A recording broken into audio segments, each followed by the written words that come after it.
snap, it's the Hardcore Marketing Show. I'm Casey Cheshire, your host for this epic journey. And today's show is sponsored by Cheshire Impact on a mission to maximize your use of marketing automation and CRM, CheshireImpact.com. Bam. Now, today's guest is amazing. Her resume, her background, the things, all the things. And I must tell you, she is the CEO and founder of Demand Maven. And I found this description, and I don't know if it's still the same, but I love it. And this is the Hardcore Marketing Podcast. The description of Demand Maven I found was helping SaaS startups and companies get their marketing shit together. So all you out there, you startup CEOs, y'all pay attention here. So she's also fun. She's really fun. She's passionate. She's a passionate marketer. Asia, welcome. Say hi. Thank you so much. Yes, I'm so excited to be here. Yes, I know there's more too, but I wanted to introduce you. There's more. You speak multiple languages. Yes, And Japanese and Spanish. Yeah, we're going to have you just give us samples and later. And then you also did something just right up front. I want people, they're tuning in. Do I want to listen to this particular episode? The answer is check yes, because you did something which we will talk about, where it's something we can all do in your marketing program that literally doubled your conversion rates. And it's something practical, it's something useful, and we're going to get into that. But welcome to the show. How is it going? It's going great. We just got through a really intense storm here in the Southeast, and we're all alive. But overall, doing pretty good. Sun's out, guns out. Sun's out, guns out. You know what? I think we're about to get that storm up here too. Everyone's trying to fly in and out of Boston right now. So yeah, whatever you had, we're about to have. It's almost like a cold. But listen, the theme, we were chatting about this earlier, theme this month, and we're going to talk several items about this and some other things on marketing. The theme is all around that marketing automation maturity model, the idea of even just marketing maturity model. Before you start building random things, before you start sending random emails and harassing your buyers, you got to do certain things. And we talked in January about knowing your buyer, eventually setting up reporting to really understand things. And this month we talked a lot about content marketing. Different channels are out there. So I want to pass you the baton and say, is there anything on the Hardcore Marketing Podcast that you want to smash? Because we love smashing myths, bullshit strategy that people have been passing out around for decades, or maybe it worked in the 80s and it doesn't work now. Like anything you want to smash right up front. Yeah. So the first, and this is something that I think that a lot of marketers and especially founders, they're seeing a ton of, and I'm sure they're wondering, is this for me? Do I need to be worried about this? But the difference between growth hacking, growth marketing, and that it appears like it happens overnight. Okay. Break down the definitions for me on these growth hacking. Yeah. Okay. So, and this is where Sean Ellis, if you're listening, I apologize in advance. Shout out. So we definitely seen this huge movement that's called like the growth movement, where growth is something that is cross-functional. It's the whole team that's involved. And then we also kind of see the growth hacks. Now, definitions wise, I think that there's definitely some crossover between both. Some people use them synonymously. For today's conversation, I definitely want to draw the dichotomy between the two. Growth hacking is usually channel specific. It's within a very specific platform channel. It could be through a specific provider. So for example, using an emoji in your subject line, whenever you send out emails, it can increase your open rate by some X percent. Really? Like a little smiley face? It's a little smiley face. Actually, one of the most common ones, and this is one of the ones that gets my CEO every time, or at least my CEO from my previous organization. If you use like one of like the bullet emojis before your subject line, it sticks out from all of the other ones. But in the very beginning of your subject line. Tricky, yeah. But I think I would try to use like a pirate or maybe the monkey Or you know what? I really like the one where they're winking and the tongue is sticking out. That's kind of like my thing. That's my spirit animal is like the winky tongue stick out. Which one would yours be? Oh man. So my favorite to this day is still the clap emoji. Like the little clapping happy face, or just the No, clapping? like just like the actual clap. That's Okay, my that's you. all-time favorite. Like the Yes. namaste one or the actively clapping one. Actively clapping. Okay, cool. That's you. Well, nice to meet your emoji.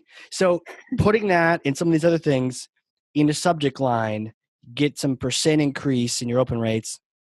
Badass. Now that's an example of a singular focus, specific channeled growth hack. Yes. Cool. And you're going to see tons of that just by, if you live on LinkedIn, you're going to see stories of growth hacks that are very similar to that. So Okay. Josh Fector is he's a very prolific figure in the growth world. What's the And last name? Josh Fector, Fechter. He provides both growth hacks and actual true growth marketing functions. Sweet. So this is a great segue into what is the definition of growth marketing. First, what up, Josh? Shout out. So he does those. So we should probably check him out for some individual growth hacks. Just Well, he does both. he does both. Okay. He does both. So his constant hustle is figuring out how to growth hack LinkedIn. How does he Yeah. get comments, views?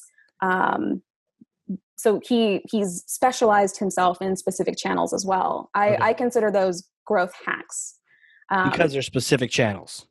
They're usually so small. They maximize some whether it's like impressions or reach or clicks.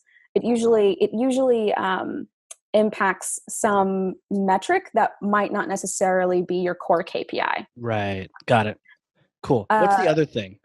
So growth marketing. Growth marketing. That's the one that actually affects some North Star KPI or some core KPI that is crucial to your business. Something the CMO might care about, the CEO would care about, that kind of thing. Oh yes. Yeah. So these are the stories to tell those guys, as opposed to, hey, I bumped my my open rate by a few percent. Exactly. Yes. Okay. So, and this is typically cross-functional. What I mean by that is usually it's not just marketers that are involved. Usually it's if you have a product, people are involved, engineering potentially. A great example of this would be using, say, a community to increase your revenue. Now, this is usually also somewhat long term. A lot of people think about when they'll see like a blog post. I know you guys have experienced this. You'll see like a blog post and it's like Airbnb grew up to they IPO'd in like less than 2 years, and you'll read these growth stories and you'll think and you'll assume, oh, like I'm not good at my job because I'm not accomplishing that in that amount of time. Yeah. But in reality, there's a whole pre-story to a lot of what these companies go through. True. And it can take upwards of like 3-4 years to see a huge result like that. And a lot of people see it and they think it's overnight. So that's the myth I definitely want to punch in the face, but then also So not overnight. So it is not overnight. Success is not an overnight thing. Cool. Oh gosh, no. And typically a lot of like the growth function, yes, like marketing is a huge part of that. And it does take time. The best way that I've been taught to approach it has always been, think of it in terms of experiments. You're running experiments, and it's to improve some core KPI, signups, revenue, pipeline acceleration. It's to improve that. Yeah. It can include specific growth hacks. That's totally a thing. Sure. But yeah, it definitely doesn't happen overnight though. That is the myth. So growth hacking versus growth marketing, that's cool. And success is not overnight, but it sounds like even with growth marketing, it's cross-functional. So success isn't just limited to one team. It's across the organization. It's almost like an organizational success, organizational experiment. And if it works, organizational success. Cool. Would you call yourself a growth marketer then? I would say definitely for my clients, 100%. Their Okay. number one goal, they all have the same challenge, and it's to get customers, Yeah. and or it's to get traffic, which then leads to customers. I 100%. I cover the growth function. I cover that base, so that's exactly what I help them with. Is growth another name for like experimenting or sciencing, or It absolutely. is I it? mean, I think that's the way to approach it. Yes, it's you're running tests, you're running experiments. There's no guarantee except knowledge. You're That's going to cool. learn something. Reminds me of Matt Damon in The Martian. Do you see that? I did. I loved that movie. There, yeah, I love the book, the movie, all of it. But at one point he's like, "I'm gonna science the shit out of this." So that it sounds like a good growth marketing slogan. Okay, cool. So it's cross-functional. Now, what about channels? Because there's multiple channels. Yeah. Um, it's interesting. I definitely think that channels are involved. Ultimately, it depends on what needle you're trying to move. Right. But one of the best books to read on this, and this is truly from a growth marketing expert, but the book Growth Hackers by Sean Ellis. So I mentioned his name earlier, and I just think that book is a crucial resource for people who have very big needles to move, but they're not Yeah. exactly sure how. And Ah, so to me, he's kind of like definitely like the prolific figure there. got it. And that book's called Growth Hacker? Growth Hackers. Growth Hackers. Cool. I could see people with like green shaded glasses looking at 9 monitors on the wall, hacking their marketing experiment or their pipeline, really, their funnel. That's cool. Completely. Now, I have a question. I think we were talking about this earlier, talking about the fact that channels don't just exist in isolation. And you've seen a lot of people doing things like Facebook ads or just some random channel, some random, attempt at AdWords or whatever the case is, just for the sake of it. Hmm. Can you speak to that? I mean, it's crazy. It's nonsense. Don't do it, I guess, is if you were going to punch that. But maybe you could punch that a couple times to Yeah, beat that up. you're right. And we did talk about this. Channels don't exist in isolation. Yeah. And it's something that I see a lot of marketers do. And a lot of companies actually will come to me and they'll say like we really know that we need to like fix our AdWords strategy, and it's not working, and we're not exactly sure why. We Right. would love for you to come in and take a look at it. And I usually have a number of questions, but one of the first ones is definitely, what are you trying to accomplish? Yeah. That's smart. That's the sign that you know what you're talking about. Because the people that don't, someone will complain about some symptom. Hey, my leg hurts, and they'll just try to fix your leg. It may not be your leg. Right? It could be your hip. Could be your hip. Could Yeah. be the hip. Could be your forward head neck posture. You Could need to be. go to the chiropractor. Get yourself a stand-up desk. That's what you need to get. But yeah, so AdWords, and this is not to blame AdWords or even Facebook ads, which is another very common one. A lot of founders, especially, their number one question, in addition to many others, is also always, shouldn't I be running Facebook ads? And again, my Right. my number one question is, what are you trying to accomplish? And it's like, oh well, I want to get more free trial signups. It's like, okay, Right. great. From who? Right. And then from there, okay, great. So you want to get it from like these specific people. Well, where do they live? It's like, well, I don't really know. And it's, well, we need to start there.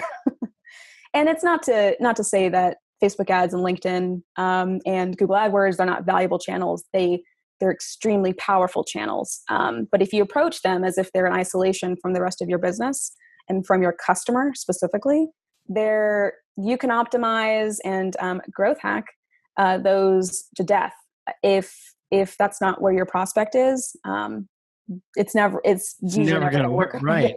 It's not Yeah. going to work for you. And I'll call them out too. Facebook and AdWords are really good at taking your money. Now they'll give you clicks in exchange, but it's up to you to make sure those are the clicks that you want. Those are the people you actually want. And they don't really bear any sort of burden or responsibility to make sure. And AdWords, for sure, I've seen that get expensive, but Facebook, holy moly, you tell it the budget you have is 200, before you hit enter, that's gone. So you really need to, I think you're pointing out a good fact here. A lot of folks, especially non-marketers, leaders of startups, and I know you do a lot of work with founders, and we're going to talk about that with your company. But a lot of folks, untrained, and we're guilty of it as marketers, but they put the tactic before the strategy. Right? Let's go do AdWords. Let's go do Facebook. That's a great strategy, but who are you going after? What do you want? What are you trying to get them to do? It always, I cringe and have a little freak out moment when I click on an AdWords link and it just cost somebody like $4, and I go to their homepage. Don't take me to your homepage. You spent $4 to get me. I look at your homepage. I'm like, why am I even here? Okay, I'm gone. But you promised me something, and this is what happens in an ad. We promise something, and I know you know this. We promise something in an ad. We promise that we're amazing, some sort of value prop, and that they get something. Hey, you're going to get this guide or this PDF or this really cool thing or free shipping, whether it's B2C or B2B, and you click on that and you get to that page. You better have a page specific for that ad saying exactly what you just saw, which is, you know that thing? Don't worry, it wasn't a trick. Yes, we still are amazing. And yes, you still do get this amazing PDF that'll solve all your problems. And just fill out this quick little form, right? But you have to follow through on that and have a landing page, and that's really where we get into marketing automation and all sorts of other stuff.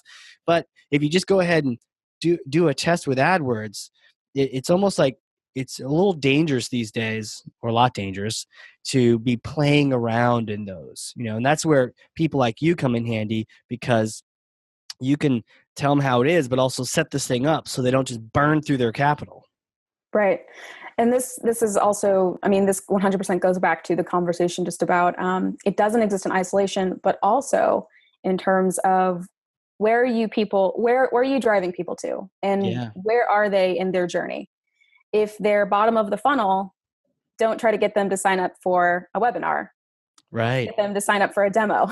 Yeah. And I mean, and this sounds so obvious. And I think like I've spent years relearning a lot of the same lessons. But especially with, and this is true for really any channel, but especially for paid acquisition channels, anything PPC or CPL related, you have to ask a lot of like those high level strategic questions. And also, you get to the tactical pieces later, but figuring out where this channel fits, and especially just in your overall journey. And it sounds really dumb, but like, what is the one thing you want them to do next?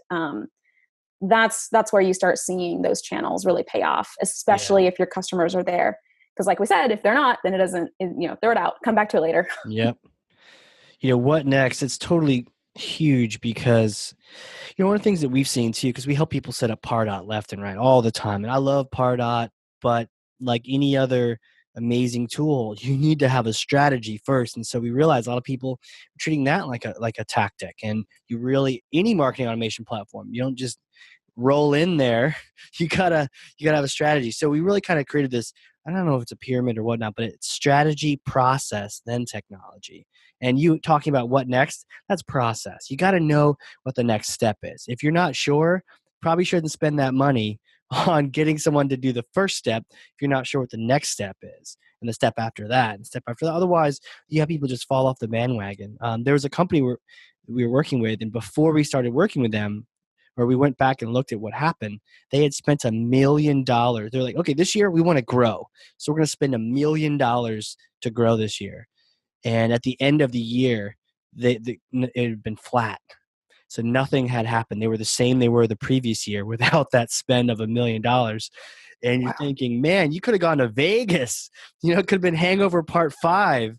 And wait, is there 4 yet? One of those. And or you could have just made a bonfire, and just bonfire at Burning Man or something. But they would have been just as effective as whatever you did last year with that $1 million. And what we realized was that they had really smart CMO, VPs. Their go-to-market strategy was awesome. And they had all the right tools. They had Salesforce, they had Pardot, all the right tools. What were they missing? Process. Things were going in different directions, almost like one of those mad pipe games. And a lot of that $1 million was just flying off into the ether. And especially when you connect to like a sales team, you got to make sure it's all flowing one long process. So they quickly corrected that and didn't have that problem the next year. But man, that knowing what's next is so important. It is, and I love the framework. Just hearing it, I can see it in my head. Yeah. But I think a lot of marketers get stuck too, but just because, especially when a channel is new or Oh, sure. we know that we need to get strong with it. Or you have a beastly platform like a Salesforce or a Pardot, Beast. and Is that in a beast. good way? Is that like beast mode in a good Oh, way, or totally. is it okay? I mean, All right. I'm very much a firm believer in that. It's usually rarely the tool; it's always how you use it. I'm Yeah, a big believer in that. yeah, 100%. But I think, especially too, we want Well, to there are focus. some shitty tools, you know. Oh, totally. I mean, I don't think that that's Right, but uh, to your point, you could have a great tool and it still doesn't even matter. yeah. Um, this is definitely for that bucket of tools and Yeah, technologies where this is like, uh, it's a great tool. It's totally how you implement it, how you're right, leveraging it, and where. right. But I think a lot of us, like, we get stuck on wanting to perfect those pieces and not really thinking about um, the bigger picture, which is both strategy, but then also the process. Like, Yeah, what does this journey look like? What does this flow look like? And what are the variables that can change these things? Um, true. all of that goes into planning for this kind of stuff. But Totally. Totally. So you're doing this now. So you've had, I'm looking at, I looked at your LinkedIn earlier. You've worked at all sorts of really cool places and done all sorts of amazing things. Your background kind of reminds me of mine. And just, oh, that looks fun. Let's go do that and do this and all sorts of fun things. You've collected all these experiences and it looks like now you're doing your own thing. Is that what's happening? it is. So I mean, my marketing career has been, I've consulted enterprise companies. Yeah, I've also run in-house marketing for a technology consulting firm. And then I went to SaaS, and then I went into startup world, sure. which got tons of fun experience over at Terminus and Flip My Funnel, and then at Hull. And I was seeing the same trend over and over again. And this is also just my experience, but I've Yeah. almost always reported to a technical founder or Really? a technical CMO. Yeah, and usually the story is they have this brilliant vision for the product, the company, but they don't necessarily have the hands to do it or Mm, to get it there. And also, a lot of times technical founders, they don't necessarily have the marketing experience. Sometimes they do, and then they're especially dangerous. But when they right. don't, and they need to invest in that talent, they would go and they would hire and build out a marketing team. You're right. It And gets more dangerous the more experience they have. Because oh, I got this. Let me go set my AdWords daily max to 1 grand. It couldn't possibly get to 1 grand or Facebook. It's like yeah, it could actually. So you've seen some trend. So what other things have you seen? So you've worked with a lot of tech founders, and I know immediately in my head I'm thinking they don't know how to communicate. They're not thinking about the audience as much as the technology. It's probably a little bit broad strokes, but what kind of things have you seen? Because it sounds like this has really sort of formed itself into like a passion of yours, is working with these kind of organizations. yes, I I think the biggest trend is when when you have such an aggressive growth goal, and a lot of SaaS companies, startups, they almost always have super aggressive growth goals, Totally. and it makes a lot of sense. They could be VC funded, and that's kind of driving the growth. Yeah, you got a Uh, runway, got to hit it. Yeah, yep, exactly. And what I get really passionate about is a lot of those founders, they don't know where to start. right, Uh, and if they're a little bit further along, they don't know how to set the foundation for sustained long-term growth. And right. and that's where like my experience has always been building marketing engines. Right. Implementing the right platforms, building the right processes, but then also running the right campaigns, working with the sales team. What channels do I tap into?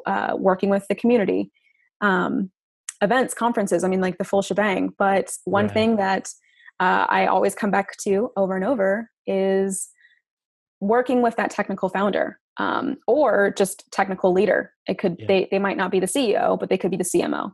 Right. And that is always something that I get really passionate about, because I'm such a helper. Like I want to help, I want to teach, but at the same exact time I want to do. And Right. that is kind of where, when I started Demand Maven, I wanted to focus on those exact people. Now, the other part to this is coaching and mentoring other marketing leaders. Cool. So I've also had the privilege of working with some incredibly talented marketers, some whom I've hired and I've trained and kind of thrown out into the world. Yeah. And then others that came with just a wealth of knowledge, experience, things like people who taught me. Sure. I mean, it was just, over the years, I've had the opportunity to work with some incredibly talented marketers, people who I'm just like bowing down to. They're so Yeah. talented. I'm like, can I be like you when I grow up? I know, totally. I have the same feeling when I interview people on here. I'm just like, I may have had like 8 years of marketing automation experience, but I get on these podcasts and I learned, I had no idea about some of the even things we're talking about. And so, yeah, that almost like a kid in a candy store. Just keep going. Write it down. I got this legal pad over here. I got plenty of paper over here. But that's cool. That's actually something we share, is that how we care about marketers because we are them, and wanting to give back. Giving is way cooler than going and getting things, and it's really fulfilling. So have you started coaching people then on the marketing side, or what does that look like? I mean, I don't think of it as this, like super formalized thing, but Got definitely it. on the mentoring side. Well, and it Mentoring, yeah. probably should be, but I definitely mentor, Yeah. 100%. There are the marketers who, are very junior, they're very early in their career, and they're not Yeah. exactly too sure how to prioritize their department. Sometimes they're given a whole department, and it's just like, you got to figure it out. Right. I've been Been there. there. Uh, Yeah. been there. Jinx. And then there are the marketers who, they do come from a marketing background, like Right. they have the experience, but they might have trouble getting buy-in from their leaders, Oh in, yeah, politics. influencing others. Yes, politics, Yeah. it's a thing, and we like to think that it doesn't exist, but bet I like anyone who comes to me who's like, yeah, we don't really have politics in the company, like, let's place a bet on that. You know what? I hate politics because I care so much, and I hate when people lie and are not truthful and all that. And that's the worst kind of politics, is like what we see in the news. But you're right. But if you even Google it, I think the definition of politics, it's really just talking to people about what your point is and trying to get your point Hmm. across. And so yeah, it happens in organizations, and you don't have to have the negative kind. You can have the transparent kind. And if you Totally. believe in something, you fight for it, and that's more of the open, honest type of politics, if you will. Yeah. Yeah, that can And be challenging for marketers as they get out of that do role into more of the manage role the lead role and and the the lead role. influence. Yeah, How do you influence others, and not, you're exactly right. So caveat for the listeners, definitely not in the negative way, but in the way where you really need to launch a project or launch a campaign because you know it's going to get success. Or at least you have a very strong inclination that it will, and you need the buy-in from other leaders, yeah, the buy-in from the sales leader, buy-in from product if you have product, or maybe it's your project manager or whomever, your VP of ops, figuring out how to navigate those relationships, and also get people to say yes, because they believe in what you're trying to do. I do find that most, I've very rarely ever come across people who are just like, no, we're not doing that. It's usually yes, but either before or after this project. right. And that's kind of something to navigate as well. So I absolutely help fellow marketers with that. And it's totally just the, like, well, what are the steps that you take? Well, you need to put a one-to-one on their calendar, meet with them regularly, like get to know them. Because the people that you need on your side, so to speak, or people who could help you push things forward, that's where you start building the relationships, and also how you start managing expectations as well, because it goes both ways. Ooh, yeah. Relationships, expectations. And one of the things you reminded me of too with influence, and it's true, especially as you're rising up the ranks, or if you're new at a company, you tend to have the ability to make changes quicker, right? You're brand new at a company. Hey, I want to smash everything and build it from scratch. And people are like, well, the last guy sucked. So yeah, go for it. But right about 3 months in, you've been there for a while, and so when you want to bring up new things, I've seen this shift when I was moving from this to job to that job. Makes it sound like I was a gypsy, but go to a new job and people are listening to you and it's amazing and they want to hear, but then eventually that shifts to, I don't know what that is. And I've worked at some really bad companies, so bad cultures and all that, but I just remember feeling it, like a palpable shift where it goes from they're going with it too. You really have to crank up the influence game. If you're not prepared for that, then it can be really disastrous. And I think it was a book I was reading on leadership and power. The idea of power versus influence. Power, you can just say, "This is what's happening." Do what I say, which is never actually really a good idea. Even if you have the power, you should be doing influence. And influence is like, I can't control you in whatever degree, shape, or form. But this is, to your point, this is really important. This is going to really help us. Let me get you on my side. And it's important to know how to do that. And they don't teach that in school. It's true. I think the closest that we get to school is like popularity contests, but even True. then, True. like, it's just the tip of the iceberg. True. I don't know. I don't, uh, yeah. Yeah. Yeah. All the I don't think I cringes of don't think people out anything there going, does. I think there's like 1% of people that are like, yeah, I was super popular in school. It's like the people that say like, man, I didn't get bullied. And I did. He's like, oh, then you were the bully. So, Right, exactly. right. Or it's the person in a conference where everyone else, do you hear that echo? Do you hear that echo? And one person's like, I don't hear any echo. It's like, you're the one making it then. So yeah, Yeah. No, influence. Go ahead. Go ahead. oh, I was going to say nothing in school quite teaches you that, right? No, not at all. I don't know if you've done, I volunteered for it's like a nonprofit, it was an association. I volunteered to be on the board. And this was my first, I mean, I've worked at places where I had a little influence and power, whatnot. I've run a company where you have power, but you need to use influence. But man, nothing teaches you influence like a committee for a nonprofit. No one has any power, and the people, and I can sit back and laugh at the people that roll in. And this one of the boards I joined was actually full of CEOs. So all these people that are just used to controlling everything, and you see this person roll in there, and they try to do the power thing, and everyone's like, "Nah."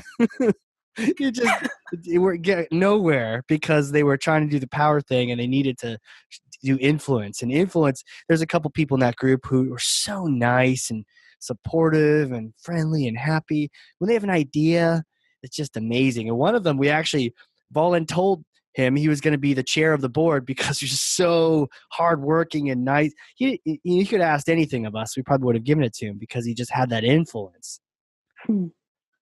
I love that. I love the, yes. I mean, that to me is like the aspirational model of never manipulative, always Right. helpful, Yeah. always just like you wear your heart on your sleeve, and yeah, totally transparent. I love that.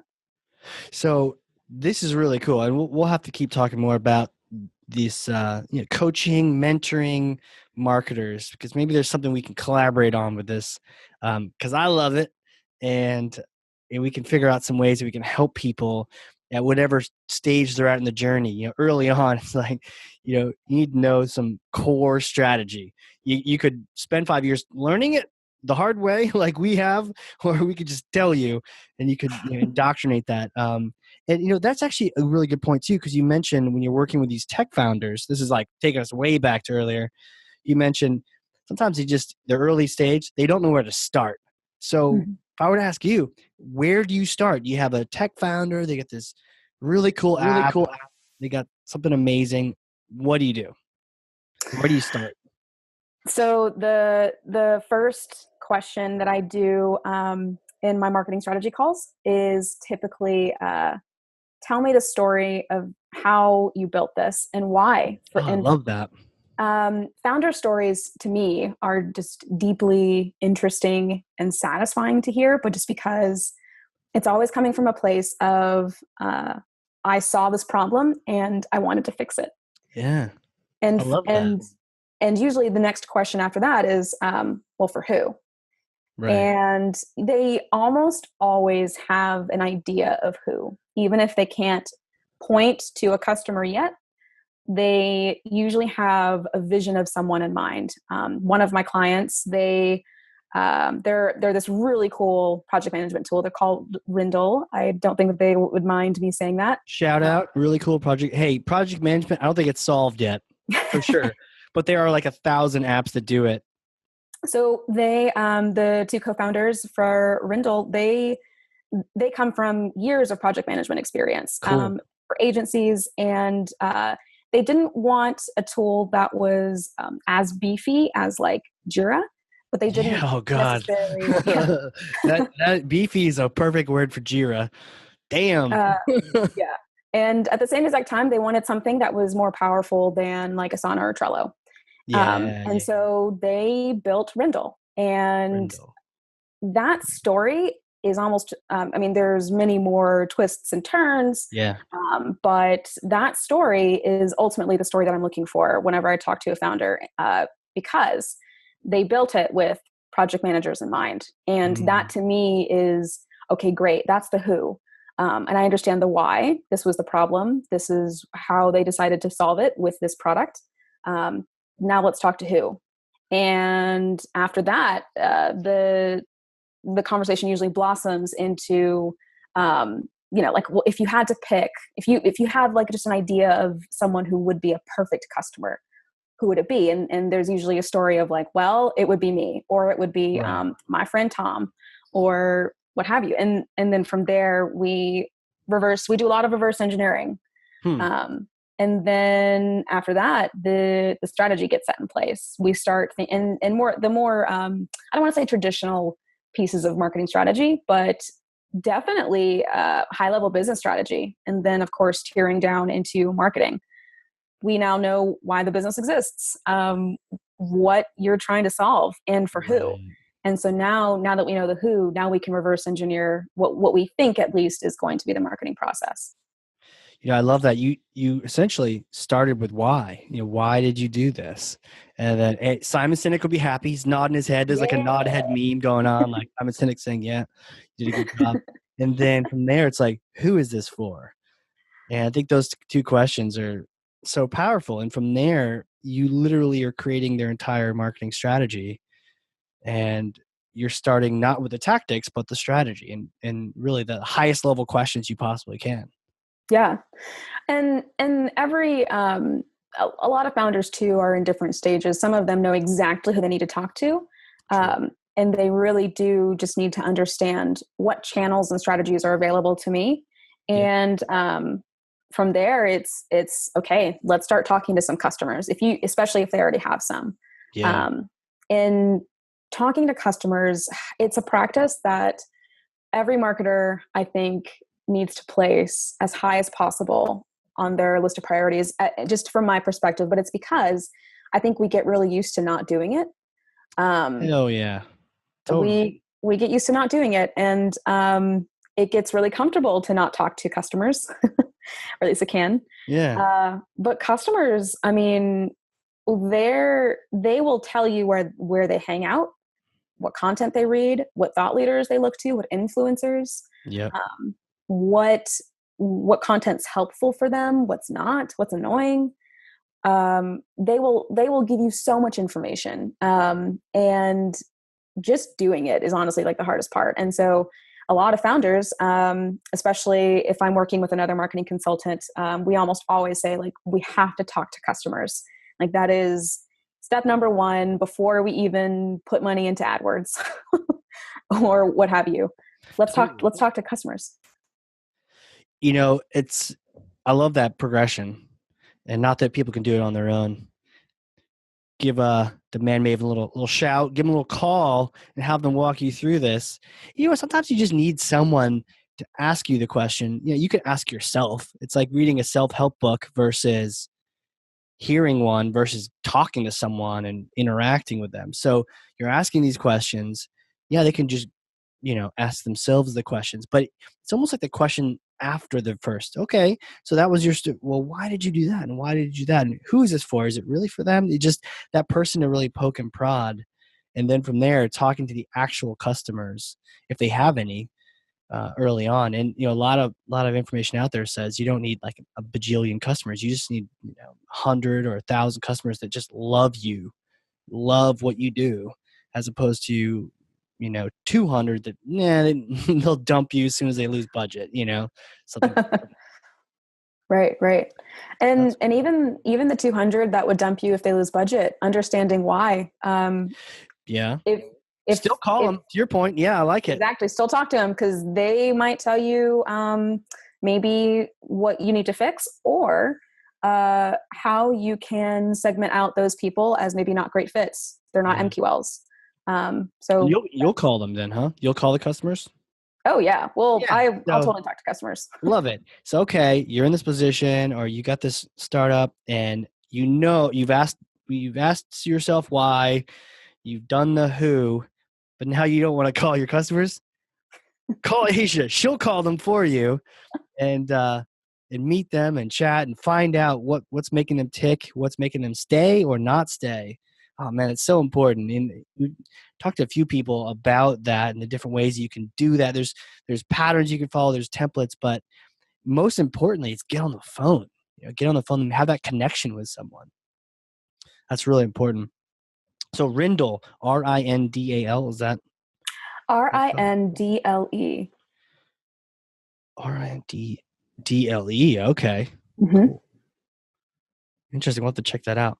Give a little shout out. Hey, what's up, Rindle? We'll check you guys out. Hey, we're always looking, and I've tried. This would be a really boring podcast, but we could talk about all the different project management tools we've tried over the years. Like, oh, this one, to your point, too beefy, not beefy enough. So they got a good story. I hope they can follow through that. I'll definitely want to check them out. The second part is, you mentioned earlier, you love creating growth machines. So we've done this early stage stuff. We've done the process we need to do. We've asked the right questions. We've talked to customers.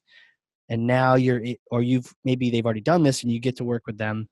And now you probably still have to ask them like questions again. But now we're building a growth machine. We're building, to your point, you said foundation for long-term growth, which I really like, because sometimes in marketing or really anything, we're like distracted by the next shiny thing. We try LinkedIn ads and they work for 4 months and then they stop working. And do we do the next shiny thing and the next shiny thing, as opposed to being deliberate and creating that growth machine? So how do you start creating that? Yeah. So this looks different depending on Sure. the type of product or service that you have, and your customers, and also your price point. So how you price. But the common denominator is the website. Interesting. And this kind of goes back to, we were talking about content on the website. Yep. But for 90% of marketers, I would say the website is their first line of defense. Interesting. This is something that I tell every single founder. But the website is your first line of defense. And the reason why is because we don't necessarily have brick and mortars anymore, where if someone wants to buy your product, they come into your store. The website is the brick and mortar. Right. And people make snap decisions based off of the experience, the message, design even. I lump that into experience, but I have to pull it out just because it's so important. Um, and also, I mean, just the way that you position your product is also going to be the way that you position your website, um, and especially who it's for. All of those things have to mold into a great experience. And especially if that's how people are signing up for your newsletter or signing up for a webinar or requesting a demo, signing up for a free trial. And there's a huge chance that all of that is happening through the website.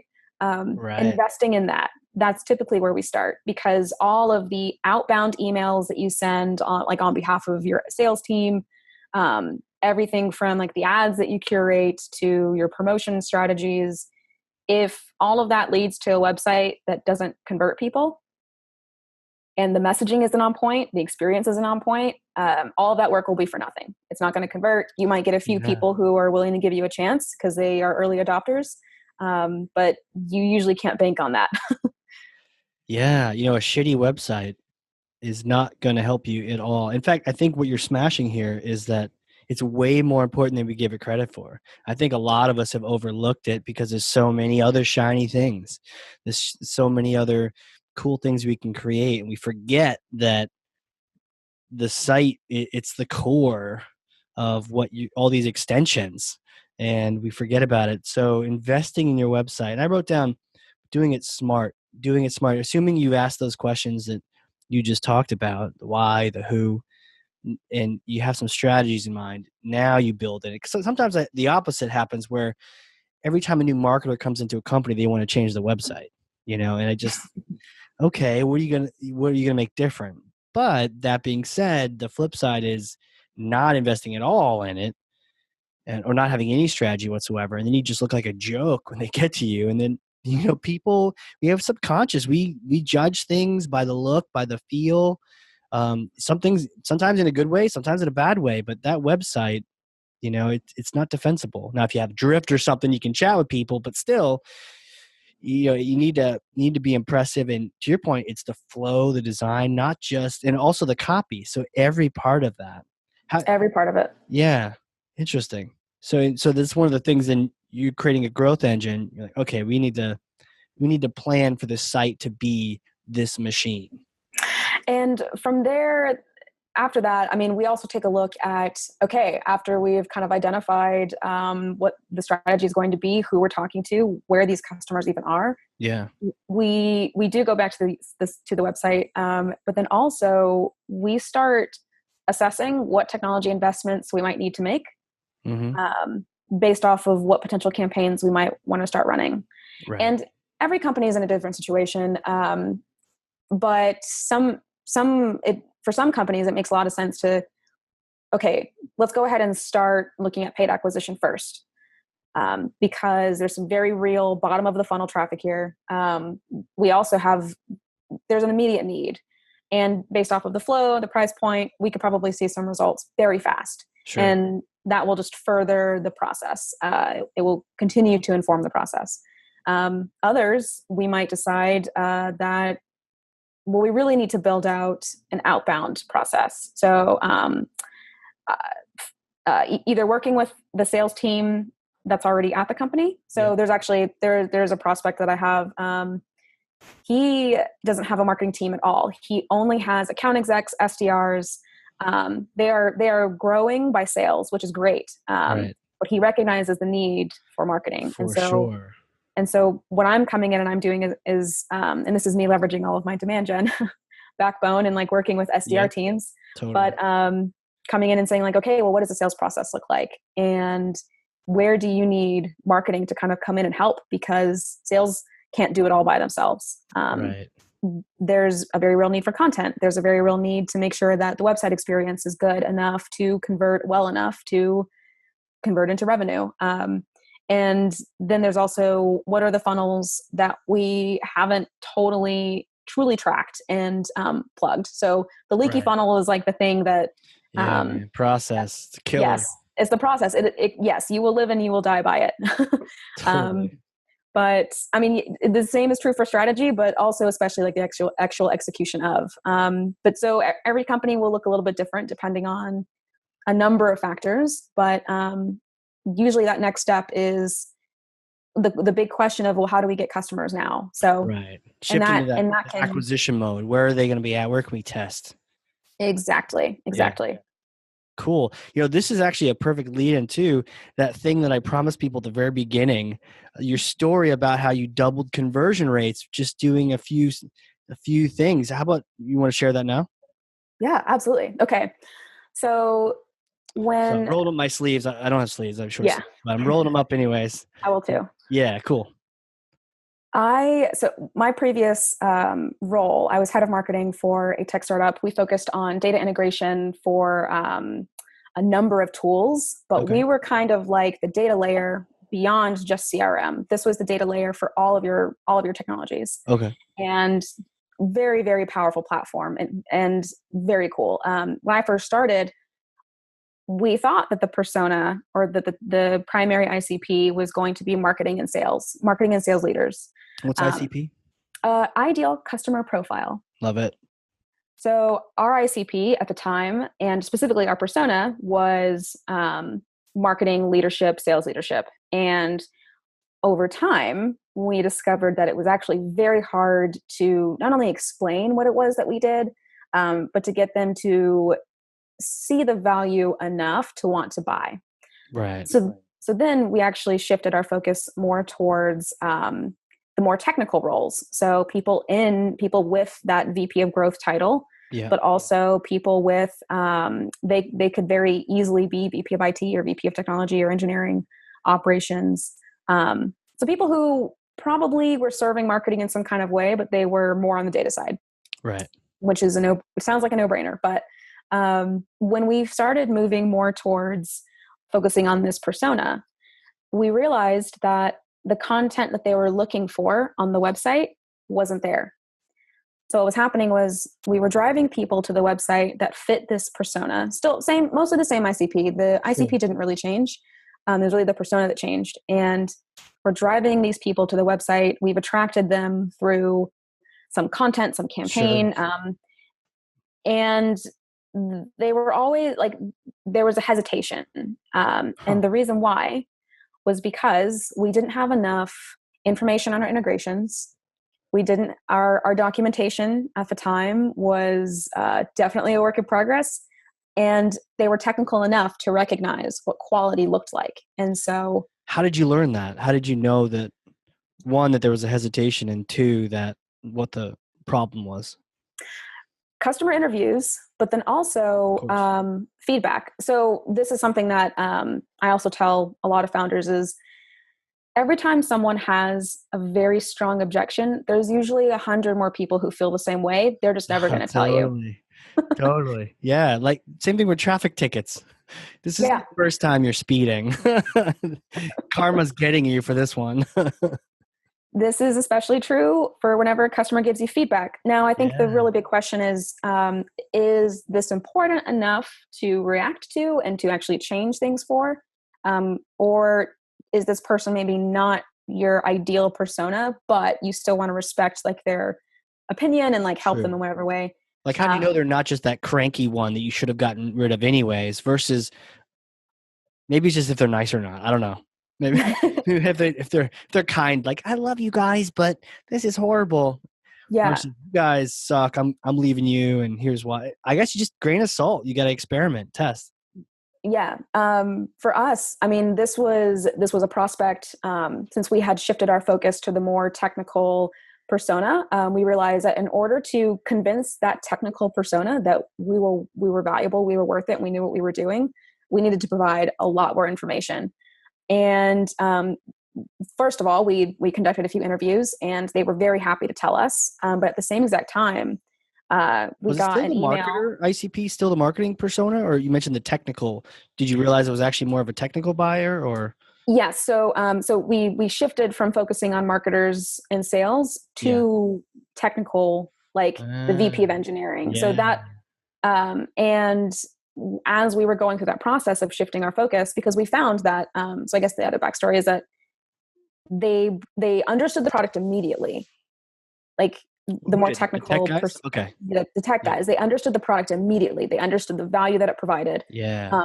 For us, it was credibility. We needed to build the credibility. Okay. Yeah. And Credibility. Yes, and our prospects told us, and they were just like, "This is what's missing for us."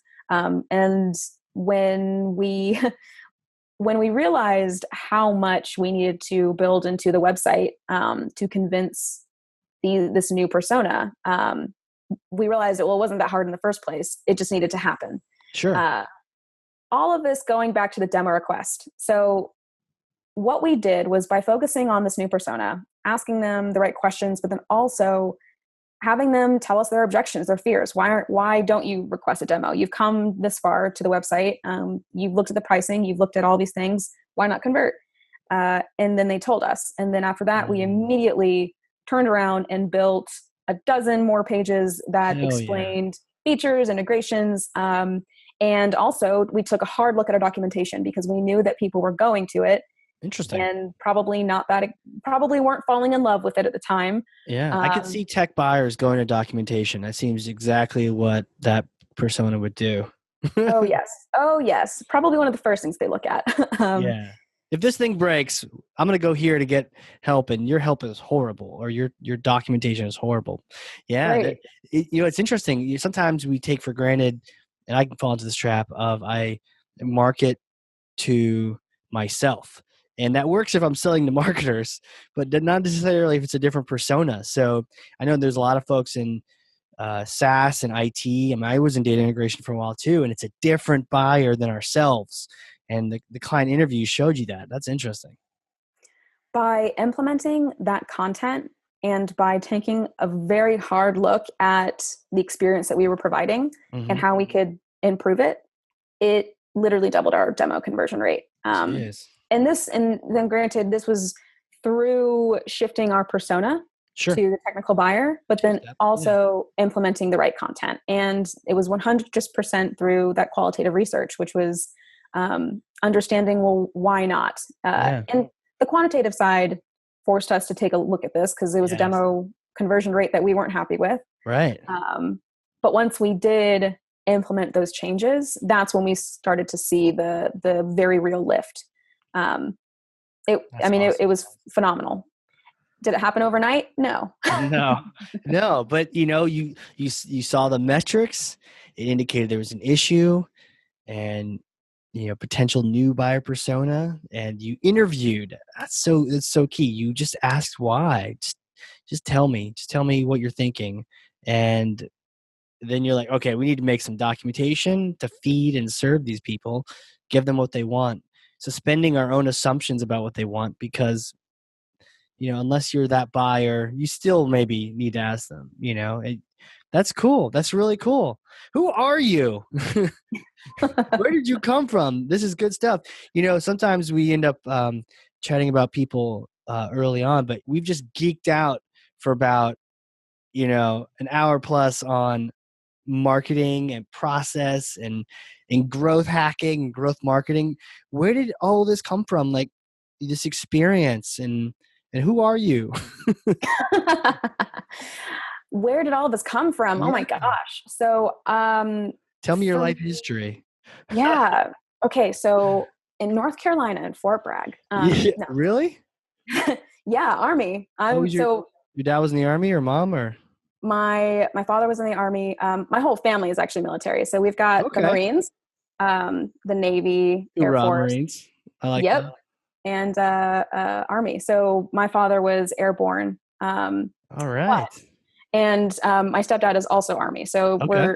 we're all out of it now. Right. We're not moving around everywhere. But I guess, like, for me, it's just been an obsession with results, but then also very passionate about just learning, curiosity. I'm Yeah. extremely just curious about everything. And actually, like, the last time that we talked a little bit about this too. Have a million different hobbies. Yes. Right. It was like a hobby of the month club, right, or something like that. Pretty much. The running joke is, Asia, like, what are you into right now? And the joke is always that it's something different, and Yeah. usually really surprising. So what are you into now? That Okay, so was a right great now, lead in. thank you. I appreciate it. Yeah. I try. Um, the ukulele is the first thing. Oh, right. So I play a ton of ukulele, and Are I you, have are you like pretty good at it, or is it just like You got to have a couple beers and No, I'm pretty good at it. you're pretty good at it, Yeah, huh? I'm pretty good at it. Okay. I'm a big singer. You I've gonna done make a karaoke YouTube for years. channel? I Another don't one? I don't know if I'll make another YouTube channel. Not quite like that at least, but if I do, it'll definitely be business related. Okay. Yeah. But for the uke, at least, if we ever end up at the same conferences, I will definitely be bringing it and just walking around and playing because it's fun. Um, Totally. Totally. Maybe you can get in for free doing that. pretty much perform. Thing Flip My Funnel be like, would you like a musical performance? Just hit me up with uh, a free ticket and I'll play uke all over the place.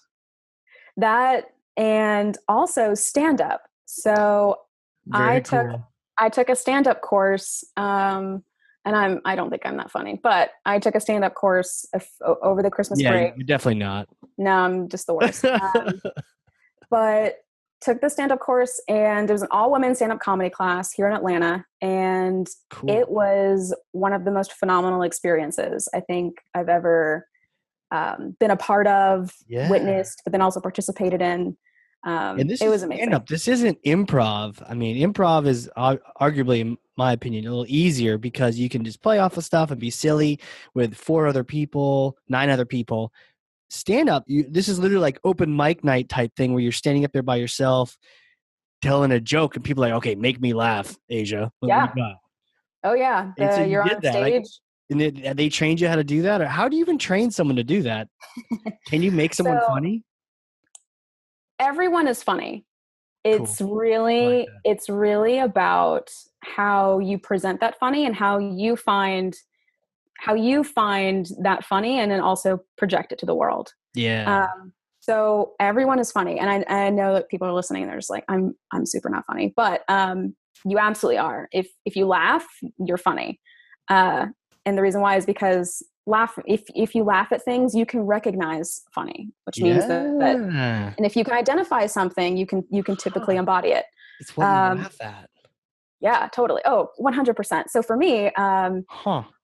I'm not a very big, I don't watch a ton of comedy shows. I think like the Golden Girls is like as close as I get. I'm for real. Like, and I do watch a lot of stand up, but, Yeah. Lace Larrabee she's, the comic, but then also the teacher. So Mm. she was pretty much like everyone finds very specific things funny. So for me, I Mm. love callbacks. That's when you have a joke at the beginning of a set and then they make a callback to it later on in the set and you literally die laughing because you're like, "Ooh, I'm in on it." Um, Interesting. Callbacks. It's kind of cool. Callbacks. You have all this your own vocabulary for. So I could see that making really kind of fun to watch comedy. Does it ruin it, or is it still funny? But then you just even know what they're doing. No, more than anything, you understand their process. Yeah. You actually think it's funnier. Ah, I so have cool. It is really cool. I actually think I think a lot of stand up is even funnier now that I've gone through it. The other one is misdirection. Misdirection is when like stand up is like one of the worst things that you can possibly do. Yeah. Uh, but then it's also like one of the most rewarding things that you can possibly What do. misdirection is? Uh, so misdirection is like you start off with a statement that is very, it's like it's crystal clear, and you're kind of like leading the listener um, to believe that you're going to say something, but then you misdirect into something that's totally the Oh opposite. yeah, yeah, yeah. I've heard some of those. Yeah. Yes. So you'll start out with like, cookies are like the most amazing thing on the planet. Yeah, they're really tasty. They also make you real fat. Right. Like total, like People they're just. that's a baby Oh. example, but like it's Yeah. misdirection. You like it's like you're setting people up. They're like, oh, I know what you're gonna say. I've heard this joke before. And it's like wham, like, nope, just kidding. Something else.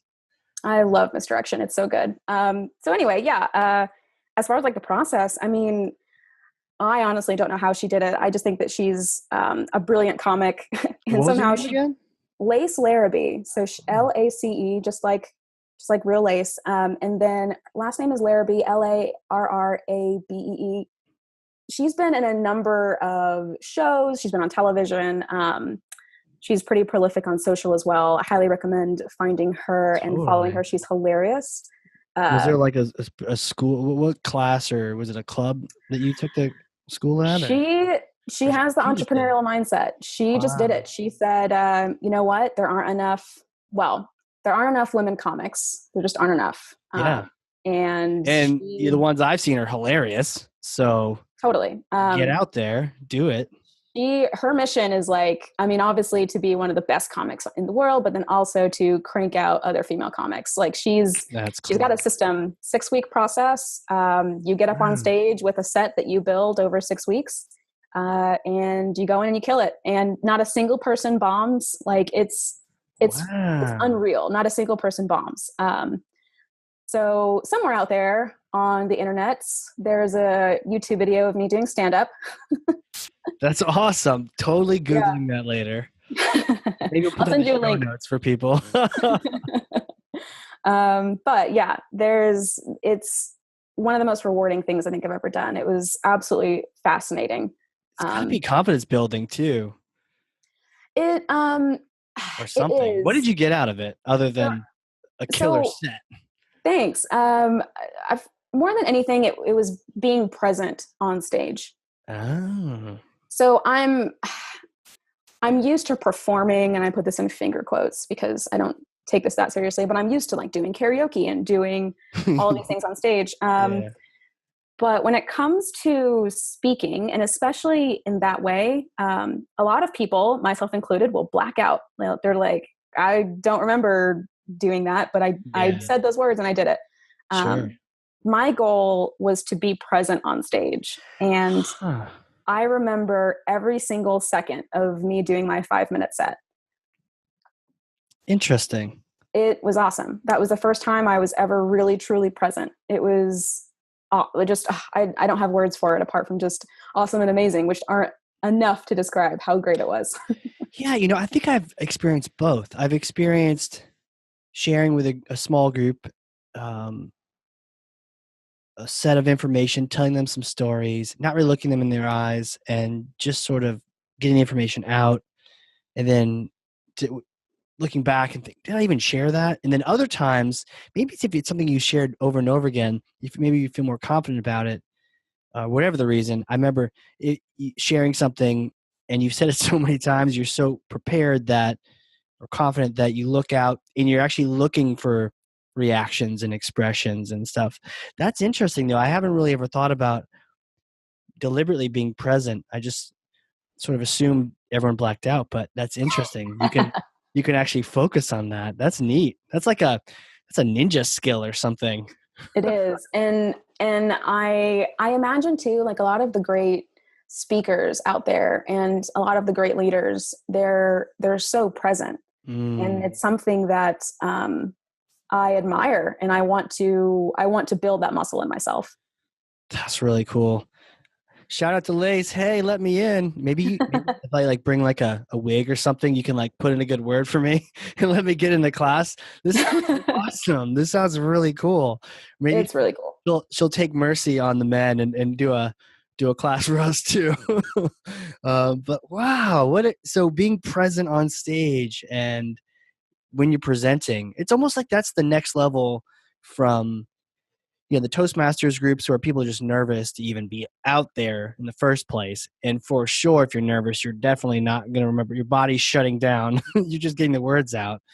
But for those of you who are more experienced, and I love theater too, and it's like that next level to work on, which is being there. That's interesting. I like that. Cool. Well, this has been fun. It's like a time warp. So before we let you get out of here, where can people connect with you? Twitter, LinkedIn, what's best? What addresses? Demand Maven. Give us some stats and some places to go so we can reach out.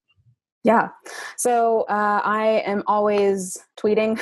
So you can find me on Twitter at Asia Matos. Okay. And please reach out. I love talking to other people and just learning from other people. And then the other, demandmaven.io is my website. So if you're interested in some of the services that I offer, but then also I do write, and my blog posts, I'm getting to a place where I'm blogging much more frequently. But you can definitely find my written work there. And please reach out to me on LinkedIn. I love connecting with others as well. That again, Asia Matos, please connect with me on whichever one that you choose. But totally. I'm definitely looking forward to meeting the listeners. Yeah, and when you do, don't be a rude jerk. Say where you heard her so she knows you're not just being one of those creepy people that just want to connect on LinkedIn. Say, hey, heard you on the podcast. You're amazing. Teach me stand up or teach me marketing, or maybe you're a tech founder and you're like, this sounds perfect. I want to code. Can you please talk to these people for me? That is awesome. Well, this has been great. Thank you so much. This has been so much fun. I can't believe the time has gone by so I know, fast. seriously, we're gonna have to hang out in Atlanta. Maybe go skydiving or something. Maybe we For can. sure. Cool. Well, thanks again, and everyone listening. If you liked this episode as much as I did, then definitely share it. If you didn't like it, then still share it with someone, because why not? But thanks again to everyone listening out there. This has been the Hardcore Marketing Show. We'll see you guys next time.